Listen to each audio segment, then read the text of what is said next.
Thanks to my friend and colleague from Georgia, Mr. Carter, for organizing this special order and for your leadership on this issue. This is an important issue. You know, growing up and then, of course, now, you know, my pharmacist is a dear friend of mine. And, you know, I don't want to go to another pharmacist. Although you get all these, you get all these offers like, to get this through the mail and all that. You know, to me, your pharmacist is kind of like choosing your doctor.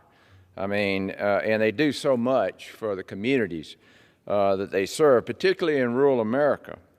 But what we're talking about here, and as Congressman Carter said, is it's about the American troops, our veterans and their families, at risk of losing access to life-saving prescriptions.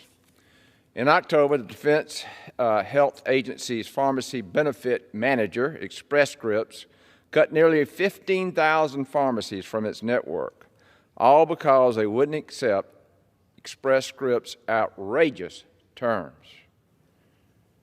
Why does this happen? I mean, of course, obviously we're shining a light on this because the entire country needs to know about this, particularly our veterans community. This decision left 250,000 people with few or no local in-person options to access the medicine and treatments they need. Countless Americans choose to get their prescriptions filled at their local or independent pharmacy, specifically because of the quality of service they provide. And like I said, it's a personal thing. It's a relationship. Your pharmacist has knowledge of your medical history, and the relationship that patients have with their community pharmacist is important, and it must be allowed to continue. This choice is important, especially for veterans who have sacrificed so much.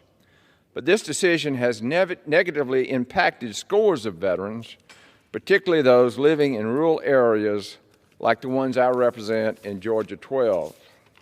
My colleagues and I will continue to put pressure on this administration to do the right thing and step up to ensure that community and retail pharmacies are able to continue to serve our military by offering reliable local access to their medicines.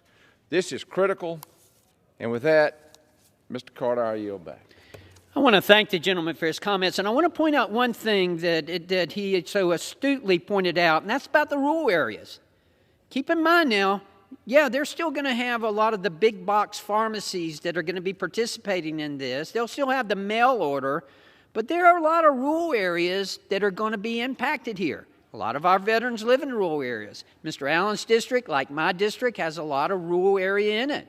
Our constituents are impacted by this. Thank you for your comments. Thank you.